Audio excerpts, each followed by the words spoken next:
പിതാവിന്റെ മരണത്തിനിടയാക്കിയ കാർ ആക്സിഡന്റിനെ കുറിച്ച് തുറന്നു പറഞ്ഞിരിക്കുകയാണ് നടൻ ഷൈൻ ടോം ചാക്കോ. പിതാവിന്റെ മരണത്തിന് മുൻപ് വരെ മറ്റുള്ളവരുടെ മാതാപിതാക്കളുടെ മരണം തനിക്ക് വെറും വാർത്തകൾ മാത്രമായിരുന്നു.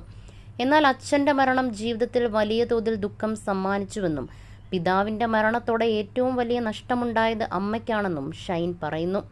തമിഴ്നാട്ടിലെ ധർമ്മപുരി ജില്ലയിലെ പാലക്കാട് സമീപമുള്ള ഹൊസൂർ ദേശീയപാതയിലാണ് അപകടമുണ്ടായത്.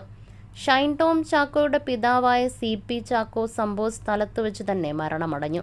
ഷൈനിന്റെ ഇടതുകൈക്ക് പരിക്കേറ്റിരുന്നു. അമ്മ മേരി കാർമലിനും സഹോദരൻ ജോണിനും പരിക്കുകൾ ഉണ്ടായി.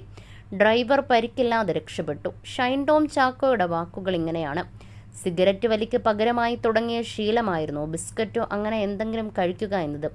ഞാൻ ബാക്കിലെ സീറ്റിലാണ് കിടക്കുന്നത്. ഉറക്കത്തിൽ എണീറ്റ് ഡാഡിയോട് ബിസ്ക്കറ്റ് ചോദിക്കും. ഡാഡി 2-3 തവണ ബിസ്ക്കറ്റ് തന്നു. പിന്നെ ഞാൻ കണ്ണ് തുറന്നു നോക്കുമ്പോൾ വണ്ടി ഇടിച്ചു കിടക്കുകയാണ്. അതിനുശേഷം ഡാഡി ഞങ്ങൾ ആരുമായും കമ്മ്യൂണിക്കേറ്റ് ചെയ്തിട്ടില്ല. എന്തിനാ നമ്മൾ ഈ റോഡിൽ കിടക്കുന്നേ, എങ്ങോട്ടാണ് നമ്മൾ പോയിക്കൊണ്ടിരിക്കുന്നത് എന്ന് മമ്മി ചോദിക്കുന്നുണ്ട്. എനിക്ക് ആക്സിഡന്റ് അതുവരെ വെറും കാഴ്ചയായിരുന്നു. മറ്റുള്ളവരുടെ അച്ഛൻ അല്ലെങ്കിൽ അമ്മ മരിക്കുക എന്ന് പറയുന്നത് എനിക്ക് വെറും വാർത്തയായിരുന്നു. TV-യിൽ കാണുന്ന ന്യൂസ് മാത്രമായിരുന്നു. അതിലൂടെ കടന്നു പോകുമ്പോൾ ഞാൻ റോഡിൽ നിന്ന് കരഞ്ഞുപോയി. ആരെങ്കിലും വന്ന് സഹായിച്ചിരുന്നെങ്കിൽ, ഒന്ന് ഹോസ്പിറ്റലിൽ എത്തിച്ചിരുന്നുവെങ്കിലെന്ന് ആഗ്രഹിച്ചു. ലഹരി മുക്തിക്ക് വേണ്ടിയുള്ള മരുന്ന് കഴിക്കുന്നത് കാരണം നേരത്തെ കിടന്നുറങ്ങുന്ന ശീലം തുടങ്ങിയിരുന്നു. എന്നെ ഉറക്കാൻ കൃത്യമായി മരുന്ന് തരും. ഞാൻ ഉറങ്ങാൻ ഡാഡി വേറെ ആളെ കൊണ്ട് വണ്ടി ഓടിപ്പിക്കും. എന്നോട് വണ്ടി ഓടിക്കാൻ പറയില്ല. ഡാഡിയുടെയും മമ്മിയുടെയും മുന്നിൽ ഞങ്ങളായിരുന്നു പോയിരുന്നതെങ്കിൽ അതവർക്ക് താങ്ങാവുന്നതിലും അധികമായിരുന്നു.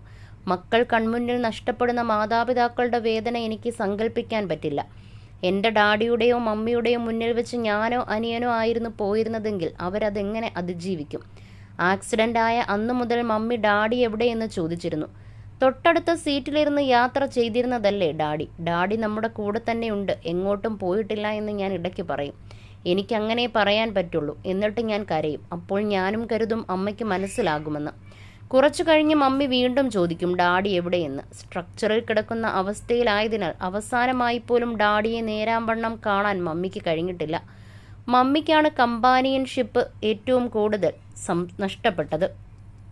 അപകടത്തിലേറ്റ പരിക്കുമായി പിതാവിന്റെ സംസ്കാര ചടങ്ങുകളിൽ സങ്കടം കടിച്ചമർത്തി നിൽക്കുന്ന നടൻ ഷൈൻ്റെ മുഖം മലയാളികൾ വിങ്ങലോടെയാണ് ഓർത്തത്. ജൂൺ 6-നാണ് കുടുംബത്തോടൊപ്പമുള്ള യാത്രയ്ക്കിടെ തമിഴ്നാട്ടിലെ സേലം ധർമ്മപുരിയിലുണ്ടായ വാഹനാപകടത്തിൽ ഷൈനിന്റെ പിതാവ് മരണപ്പെട്ടത്. അച്ഛന്റെ വിയോഗത്തെക്കുറിച്ചും അപ്രതീക്ഷിത ദുരന്തത്തെക്കുറിച്ചും ഇതാദ്യമായാണ് ഷൈൻ തുറന്ന് സംസാരിക്കുന്നത്.